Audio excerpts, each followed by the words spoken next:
We're back, and thanks for joining us as we continue our series with the congressional candidates in the 22nd District. We've welcomed all of the Republicans at this point now that we have Claudia Tenney here on our set. Thank you so much for being here. Thank you. We spoke with Steve Wells on Tuesday and George Phillips on Wednesday and asked the same questions of all of the candidates here. Nobody was able to hear each other's answers. So getting right to it so we have enough time. Let's talk about jobs.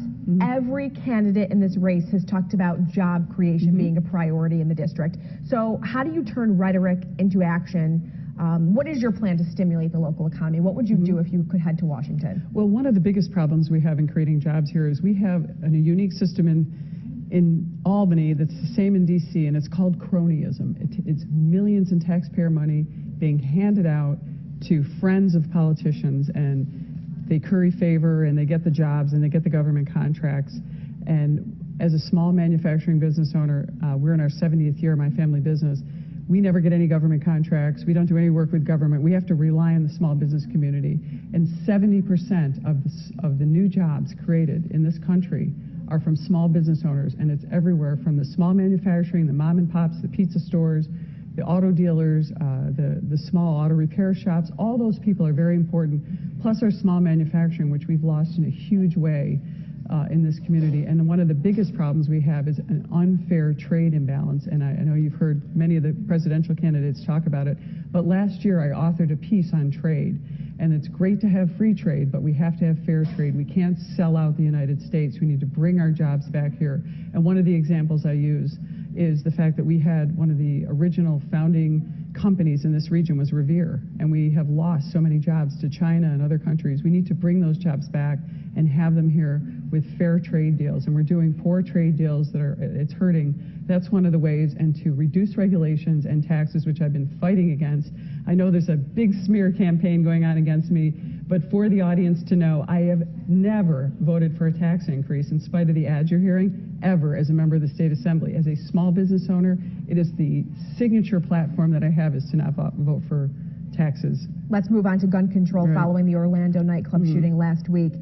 You want your seat in Washington, so what is your opinion on gun control versus Second Amendment rights? It's a terrible tragedy what happened there. Many tragedies occur, with the Oklahoma City bombing that happened many years ago, 9/11. Those horrible tragedies did not occur because of guns. I have the NRA endorsement. I have an A rating. No one else in this race has an A rating from NRA. No one else in this race fought the SAFE Act against Governor Cuomo, and no one else has stood side by side with our Remington Arms employees who produce guns for our military and for our hunting enthusiasts and gun sportsmen.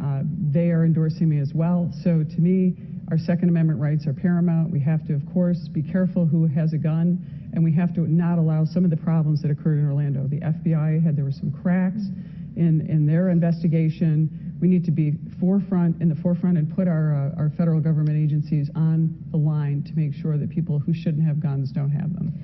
In the presidential race, the next president is somebody you're going to be working with very closely. So as a Republican, do you support Donald Trump and his policies, some of which have been called divisive, so immigration, homeland security, just for an example? Yeah, I do support Donald Trump. He makes, and I'll admit it, cringeworthy statements, but he's strong and he stands for something. And if we can keep him on track and sticking to the issues and not talking about things he shouldn't talk about, Donald Trump offers a vision of closing the borders, which is very important. Whether he actually builds a wall, I mean, I think that a lot of that is really a virtual wall, but we do need to close our borders. We need to protect our citizens. And I think that's part of the appeal of Donald Trump, is that he is strong. He's going to protect American citizens. He's going to protect our rights, we hope. And right now, he is blowing up the Washington establishment, and that's a huge problem. And as someone like me who has constantly had to fight against the establishment, whether it's in both parties, I'm going to be someone that's the only outsider in this race. I'm the only one that isn't supported by the establishment. Both of my opponents are coming from an establishment base.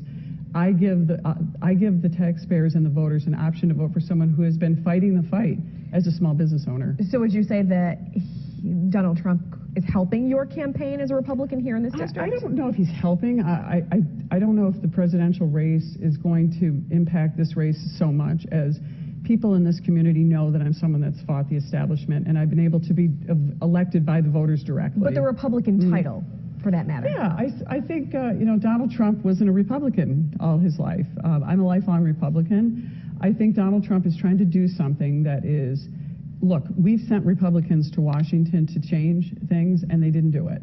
And I think he's at least providing a promise and a hope. Whether he does that remains to be seen. He also has to win the election. That's another thing. And who will his opponent be? We're not sure about that yet either.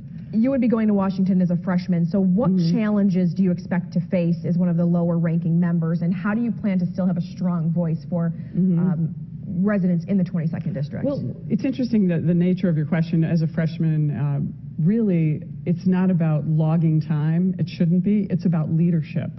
And Newt Gingrich became Speaker of the House in a very short number of years in the House because he was a leader and he presented a plan, not because he was logging hours in office. I believe in term limits and having legislators, whether it's Congress or any other New York State, for example.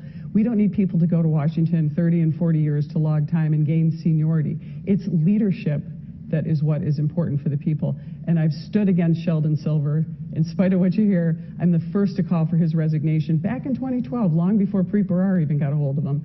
And I relentlessly pursued him. As you know, you've covered it many times in this news channel. And he finally is going to jail. And I think that I was a leader in doing that. I've been a leader on many issues. I've stood up against many of the things that have hurt this community. I've stood up against the corrupt Oneida deal, which is why Ray Halberter is spending millions of dollars trying to smear me in a multi-million-dollar campaign on radio and TV and indirect mail. Look, I've never voted for a tax increase. I'm the first to call for Sheldon Silver to resign.